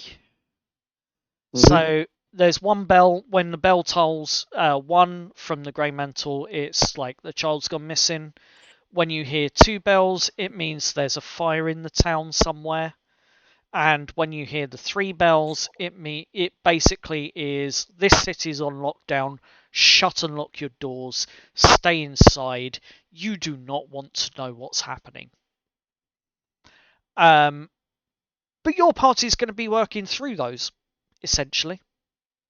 So, although it may not mean much to you as a party, it will change the atmosphere and the tone of which the city is in and portrays to you as players. The Steam Post is a neutral ground. No faction likes them, but at the same time, no faction wants it gone, because it is the only place where neutral ground at the moment currently resides in the city, where jobs can be given. It's a hiring post, essentially, but it is the only neutral place free of the majority of the corruption in the town. Not to say there aren't corrupt jobs that go through it, but it is relatively free of the corruption in who's running it. So it is a neutral ground, the Steam Post hiring, the hiring halls at the Steam Post. So we've got that, and that's essentially where your characters will end up after the introductions in session 1. So, rotating DM, I'll stay on for a little bit, and then Sky's going to come in, and then we'll be back and forth between us. One session by default is 1 in-game day, unless otherwise stated. There will be no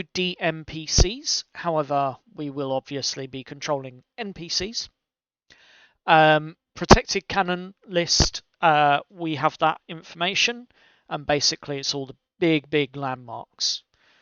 The tone: noir, steampunk, city fantasy, mystery, faction politics, weird magic, morally dirty but still playable and fun. Corruption is everywhere, but not every session needs to be misery. Okay.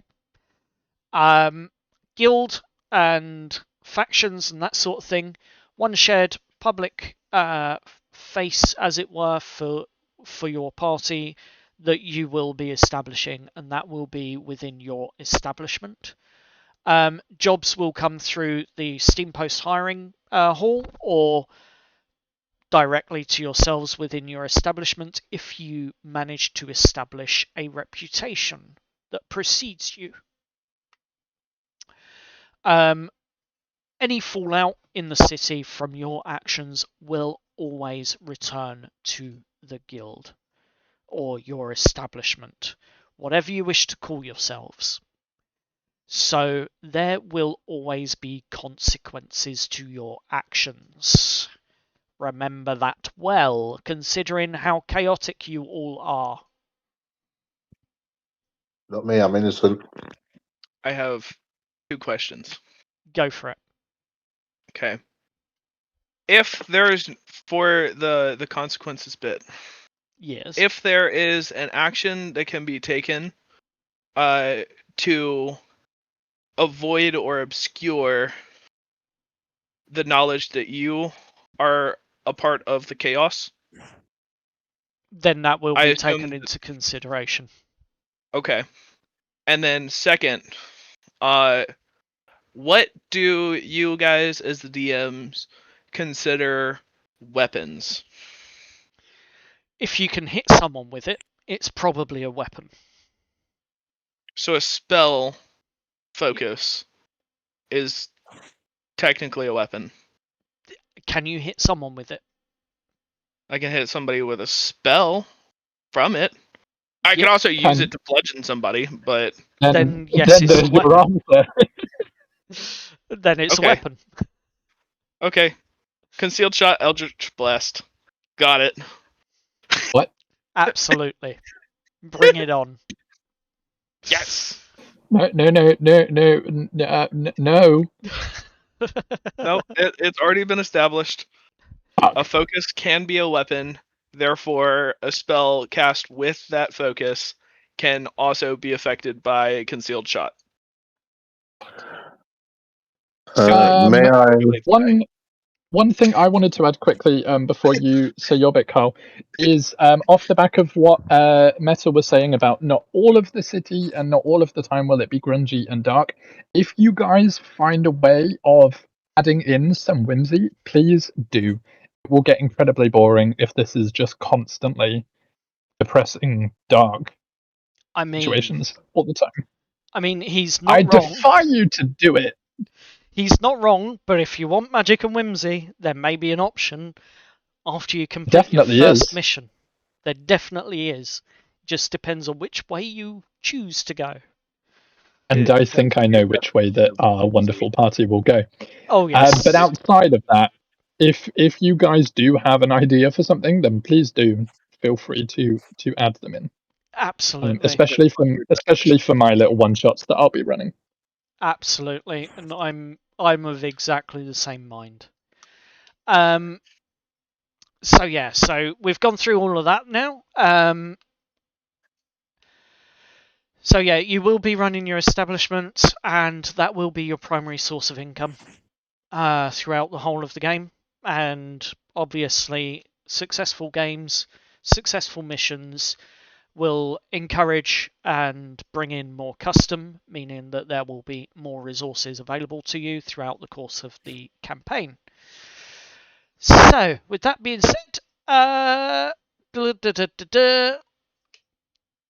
safety. We've gone over the hard lines and we're all agreed on them. No surprise PvP is preferred within this campaign. PvP is going to be allowed. However, I will say this, and I will say this once. please ensure that the person that you are having some PvP with has agreed to it prior to the game starting. Between yourselves is fine, but just drop a hint to whoever the DM is that session that there's going to be a row or whatever the case is between my character and this character, and we've both agreed that it's going to happen. Okay? There may be PvP between my character and someone I meet. There may be PvP. No, that's me being genuine. You told me to remind you there may be PvP. Yes, it is entirely possible. It's entirely possible. In regards to theft of items and things like that between your party members, try to avoid it. You are working together. We do not want that sort of rivalry and build-up. So if your character is a thief, don't go stealing from... I think the common phrase we have in the UK is don't shit on your own doorstep. Yep. So with that in mind, only with the other players' consent. If they turn around and say, yeah, you can try, then fine, by all means try. But otherwise, no. Try to keep it safe within your party. Anyone at any time, for whatever reason, can call a fade to black. So if something is getting too much for you and you are wanting out, put a message in Discord, turn around, call it. Call the fade to black. Too much detail, too much gore, too much whatever the case is. Call a fade to black. The DM will fade to black. Okay? And in terms of safety for some of the storylines and things that are going on, I tend to use a traffic light system, red, yellow, green. For those in America, I'm sorry, you don't generally use the yellow light. We use it, it just means something different. Yeah. It means go as fast as humanly possible so you don't get stuck at a red light. Yeah, that's... the idea is red stop, this is a hard stop, we need a break. Yellow is please tone it down, carry on but tone it down. Green is obviously, yeah, we got no problem with this, carry on. Generally you'll only ever really use green if the DM has turned around and said, I think we need a bit of a break because this was a bit intense. And you lot can turn around and go, no, carry on. With a green light in Discord. So in terms of safety, we have that, and we will take notice of it. Is that clear? Is that good for everyone? Si, senor. Yep. Excellent. In terms of progression, do not ask the DM for a level up. It's not going to happen. Oh man, that's the best part of the end of the game. We have set milestones for your level ups. And when you reach that part of the progression and it's time to level up, it will be done at the end of a session. Simple as. With that being said, I have a question. Yes. Can we level up? I fucking knew it. Oh my god. Yeah. I don't know about Will, but I'm going to put in a rule now for my one-shot that is the more you ask, the longer it is going to be until you get the option to level up. I will purposely push it back. I do not know about Sky, but I am going to put in a very similar rule. The more you ask, the longer it will take. And if I get more than 3 in a single session, I can guarantee you that me and Sky will discuss a set date and a cap. We certainly shall. And if you hit a certain number of marks and hit that cap, you go down a level. we're going to push that date back another month. Yep. Oh no! Oh, no! Y'all wanna act like children? We'll treat you like children. It ain't a problem with me. But what if it's only one person constantly asking? No, Then everyone else might level up around him. potentially. All right, Everyone calm. suffers. I'm not saying shit. I'm not. Okay, because I was gonna say, are we going with the good for the goose, good for the gander kind of thing, or only one's gonna suffer if they keep? I mean, pestering? I'm tempted to do in for a penny, in for a pound. To be Oh fair. no! Okay. No. Two Well, questions. if we go that route, there's going to be some PvP. There's going to be someone being held down in their sleep with some bars and soaps and socks. All right, prepare. Go on, Arias. Moving on. Okay. What Okay. what was your question, One- Arias? First question is, what if we give a really inciting or enticing motivator for you guys to give us a level up? That's a completely different story, and it may Yeah. happen. It may not happen. We'll see. Okay, and then the second question is it the exact phrase, can we level up? No. Or can we ask, when are we No. going to level up? No. That is my answer. No.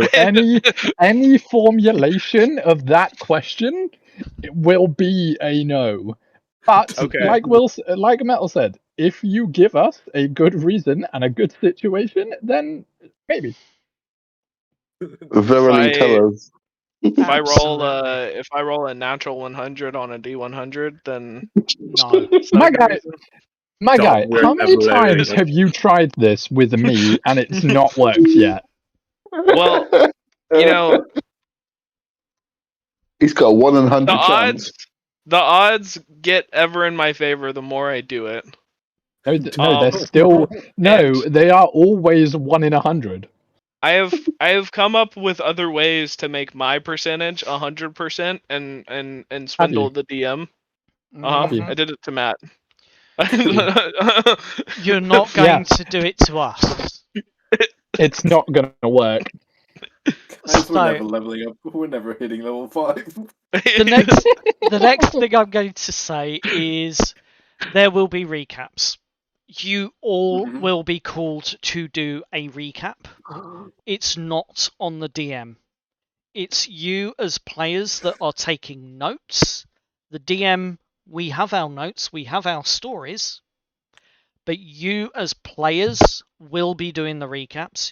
You as players will be taking down notes, and if you're ever short of the notes or you didn't do it, you can ask for a transcript, because I will have a transcript and you will be able to read through it and take the notes yourself. You must take notes, is all I'm going to say. I will take notes. I will take notes, but I will point out I have a memory issue. Oh yeah, that's fine. That's I what already the know notes that. are for. That's what Yeah. your notes are for.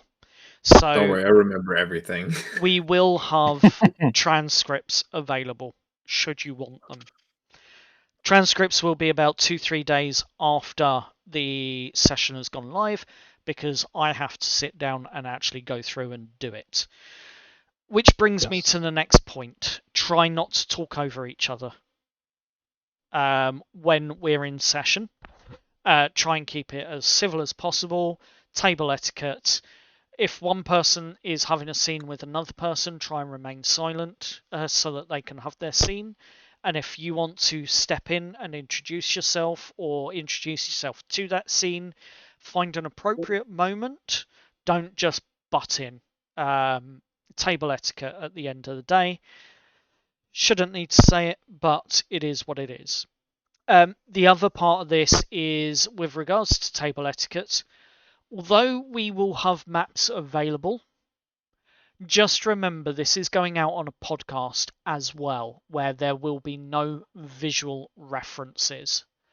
So what I don't want to see and hear is my character's going to move over here, and then I'm going to use my ability here.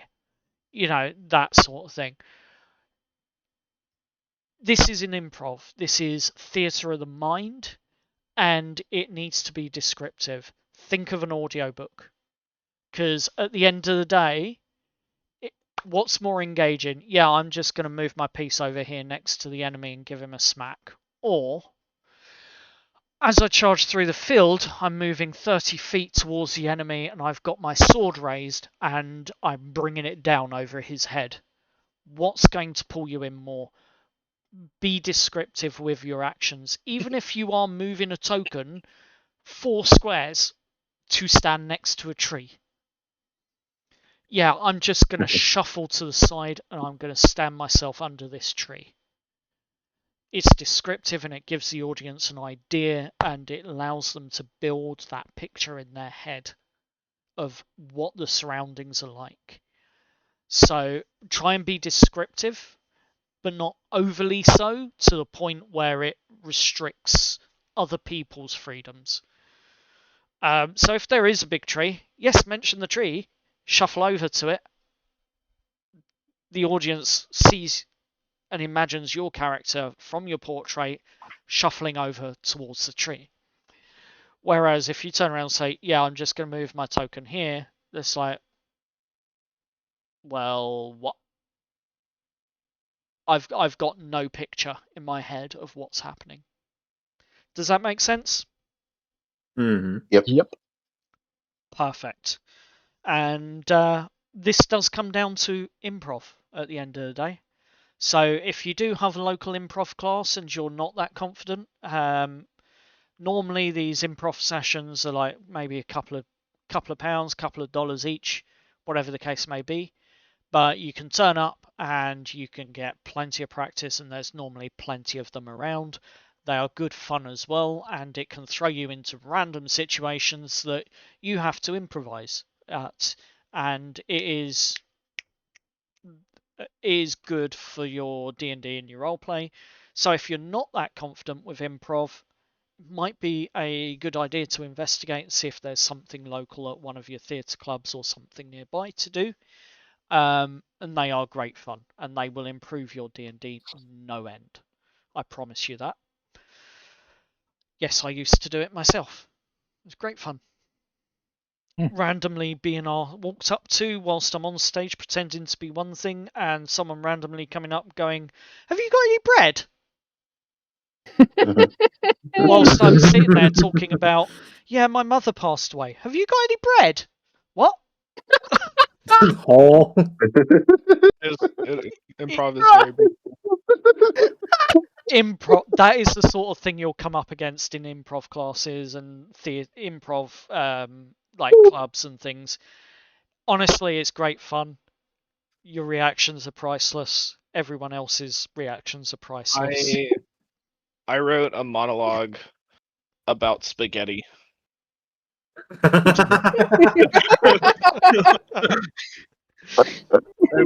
wish I had the document now. It was so beautiful. That does sound beautiful. It also, knowing that it's Arias, it kind of terrifies me, to be honest. Yeah. Correction, it is 12-year-old Arias. Yeah. So, a year ago? No, 2 years ago. Okay. Gosh. Awesome.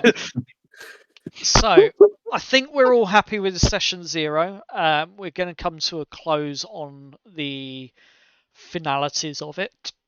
And I think I'm going to leave the floor open to you for any questions or other discussions now. Or if Sky has anything he wants to chip in with. I've got a question about my character. Go for it. Yeah. As Hexalon is excommunicate Tritoris from the Grey Wardens. I was going to say the Grey Wardens. No, but the City Guard. How is that going to affect my character in the context of the campaign? You shall find out. Oh dear. DM talk for being mysterious. Out of general curiosity, how do you think it's going to affect your character? Seeing as he now resides in the poorer districts and helps them maintain law and order. I do believe that whenever he does come into the city, I'm going to have him disguised a little bit because I think that it's going to be a difficult situation if any of the city guard did spot or recognize him while he was out and about. Fair enough. But one thing that I will say is, although your characters have affiliations with, none of you are actually aligned with any of these other factions anymore. Nope. Okay. So just bear that in mind. Right. Will certainly be interesting. Indeed. Anything you want to chip in with, Sky? No, I don't think so. I think it'll just be interesting to see how everybody handles the things that we throw at them, and then also how we in turn have to handle the things that they throw back at us. Yep. Improv, baby. Though I am looking forward to being able to play, but also giving you a chance to be able to play as well, and sort of swapping in between. Yes, I am looking forward to that. The rest of the group, it might be a little while until I am DMing, only because obviously I'm sort of finishing up my degree at the moment. But as soon as my dissertation is done, then I shall be in the hot seat, and sort of taking control a little bit more when it comes to my sessions. But that'll be a little while away yet, a couple of months. Sweet. I'm going to be seeing Sky in person soon. Oh wow! You shall indeed, yes. Given that we don't live too far away from each other, and I'm going home for Easter in a couple of weeks, which will be fun. So yeah. Excellent. Yes. But no, I don't think there's anything from me. I am happy to DM, but I will point out to you, I am technologically backwards, and the last time I DM'd, it was books, it was tables, it was papers and pen. That's the level of my DM skills. And that's a great absolutely thing. Fine. That's the great thing about this mainly being theatre of the mind, is that, at least for me, I am hoping to heavily reduce the amount of different types of websites and things that I'm using to run my one-shots compared to sort of the normal campaigns that I do. So I'm sure we could find a way to make that work. Completely and utterly. I'm in absolute agreement with Sky on that. A lot of this is going to be theatre of the mind, so if you want to run it from books and pens and paper, fine. First session of City of Veridia that I did on the other campaign side, that was basically on the back of an envelope with no battle maps or anything like that. For the most part, for the videos, for the video side in YouTube, you'll actually find that the only thing that we're using that for is the game log so that people can see the rolls, and for artwork, and occasionally we might put a battle map up so that you lot can visualize the scene and the scenario, but the actual play on there might not be so often. And the combat tracker, which is where the portraits are currently supposed to be rotating, I'm not sure if they are on the stream or not. They are. Oh, They're are. there. They're there. Yeah. Yeah, I'm just looking at Restream, which is where this is going out to, and it doesn't appear to be rotating, but I might just need to refresh the page. It's all good. Yeah, I'm just refreshing the page, and yeah, they are rotating. It's all good. Yeah, so a lot of it's going to be theatre of the mind, where the current rotating portraits are, and I can actually do this very quickly for you now, if I can find it. So I turn that off, I turn that on, and you'll see that a combat tracker will appear, so that we can keep track of the rounds, and that's it. So a lot of this is going to be theatre of the mind, as I say. So pen, paper, back of the envelope, whatever the case is. Be my guest how you want to run your cityscape event. Cool. That I've got access to multiple PDFs of books. I've noticed something. Yes. Go on. We have 3 sets of doubles, it seems. Yes. 2 Warforges, Yep. 2 Genies, and 2 Blue Skins. Walking to a bar. And 2 Yep. warlocks. And 2 warlocks. Yeah, paladins. The Genies are Warlocks as well. Oh, sorry. Yeah, we've got the Yep. Yeah. Yeah. Although my character, who I haven't introduced yet, really, is a drow. Different or same? It's Lillian de Cruel. It's the same character. Okay. But there's So she is a spy. She is not a spy. That's what a spy would say.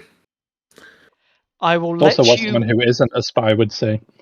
Yeah, I will let you work You're right. out what she is and what she's doing and who she is and how she is and all of that stuff when my character comes into play. Speaking of characters, Currently she will be occupied at the Black Honey Meadery. oh, we're so going to torch that place. Oh, no. No, I'm kidding. Speaking of characters, though, there is one person here who has not introduced his character for this campaign. Arias. Ah, yes. Who have we got? Okay. My character's name is Jeff. Hi, Jeff. Jeff. He is a very small human. He's about 3 foot tall, which some people would say that is a halfling, but he doesn't believe so. Does he get called Jeffy a lot? He does get called Little Jeffy, but more so only from his mother, which is no longer within his life due to his current situation of being reincarnated. Aww. He is a warlock genie, and he's traditionally one would say that he's a gun-toting, hooping and hollering American. And I don't know if they had double-barrel shotguns existing prior to his arrival, but yep, he couldn't find one. He couldn't find one, and he kind of made one. So it is a double-barrel shotgun, made primarily out of metals and sticks, because he went to find an artificer to build him a double barrel shotgun, or like he walked around for a while, couldn't find one for the life of him. So he went to an artificer, had one made up, but he wasn't a very good artificer. Is that a reference? And, it could be. It's all on how you want to make it. But yeah, he's a hooper and hollering, gun-toting American from let's go when the internet was cool, like 2012. He's got to have a Texas accent. Okay then. He could be. He could have one. And what's his tie? Yeah, his name is Joe. What's his tie to the city then? His tie to the city. Well, one day he was just adventuring the land and, filling out all of his wildest fascinations. And he's not very good with money. So he ended up gambling all of his adventuring money away and he got tied up with a bookie.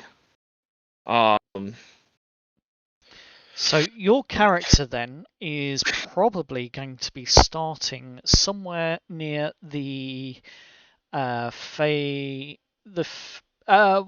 the place called, Turtle? The Feywild Brewery or something? Fey-light fermenters. The Feylight Fermenters. He could be starting there. However, I think it would be mighty hilarious if the bookie that he fell into was my other character. I was about to ask, was the bookie, he's a crime the boss. wannabe bookie, a owlin? He could very well be an owlin. From the Dawn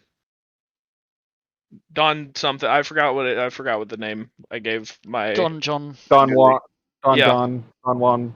Yeah, his bookie is Don Juan or Don John. I forget what the crime family name was. Mm-hmm. But it's a Don something or other. I should probably have that written down. Probably, yes.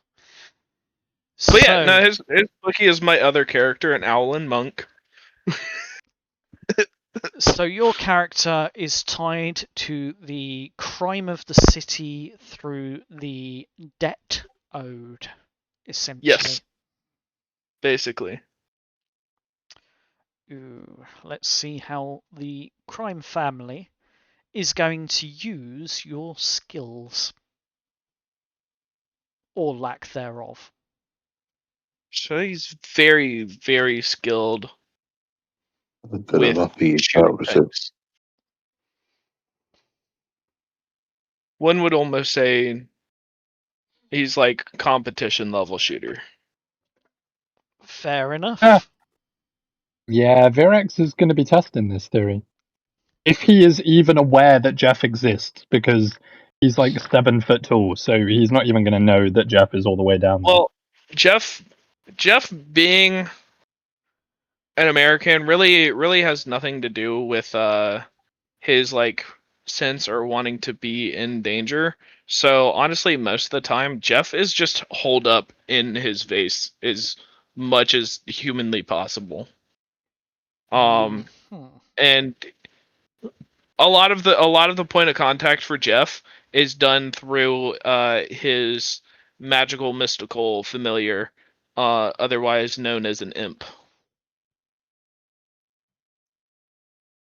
Interesting. Very So interesting. This imp just flies Jeff around in his vase. Interesting.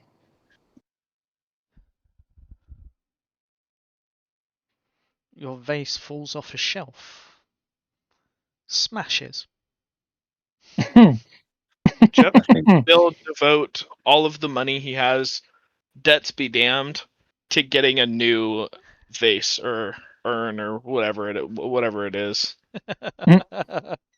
We'll see what happens. But yes, fair enough. He'll go rob somebody's house to steal their urn if he has to. He'll dump all the ashes out and be like, "This is mine now. Goodbye." Jesus Christ. Steal in your house. Just an urn. What, like no valuables? No, just an urn. Like a really shitty urn. This is not going to end well. This is lore now. I'm in agreement with you, Sky. I actually need to see what my vessel is. What's a Veridian urn? About 2 silver a day. Yep. Oh, hey, looky there. I get to roll a d6 to figure that out. Yeah, there's a good little section for him. We're gonna for roll a my d6 warlock I had. He had a find out what ring kind with of vessel I have. So, Ooh, any other questions or discussions before we end the stream? Nope. I don't think so. Okay. For me, anyway. Okay, then. Well, in that case, then, I'm going to say goodbye to our viewers and our audience. We hope you enjoyed the Indeed. discussions from our session 0. The first actual session is most likely going to be next week, and then we will be releasing our live streams of this game every 2 weeks. So there will be a break in between. In the meantime, Of Dice and Destiny will continue on the Friday. So we look forward to our regular viewers seeing us on Friday with our regular party and their current misdeeds of adventures that they're going through. And for those that are wondering, yes, the city of Veridia is in their world. Wait. No. Someone's going to have a panic attack. You can't put this line on me when we're ending. Dog. I was waiting for that little pin to drop just then when there was just this perfect tension in the air, and I was just waiting for that little bell to ring. It was beautiful. On that note, my vessel is a technically it's a hollow statuette, but I'm taking that to mean that I can have a Easter chocolate bunny as a potential vessel. I mean, that then implies that Easter is a thing in the city of Veridia, which also implies that Christianity and Jesus Christ are a thing. Well, technically, he has the knowledge of his past life, so he's just bringing concepts into the world that he is good. And if he is a Texan, which he very well could be, or a North Carolinian, that is still within the Bible Belt. So Christianity is a very massive thing within the Bible Belt. I'm going to accept what you're saying is true. However, I am also going to say that religion in an industrial society such as this may not go down too well, considering the factions are all in a cold war together. No, don't worry. He only solely praises the Omnissiah.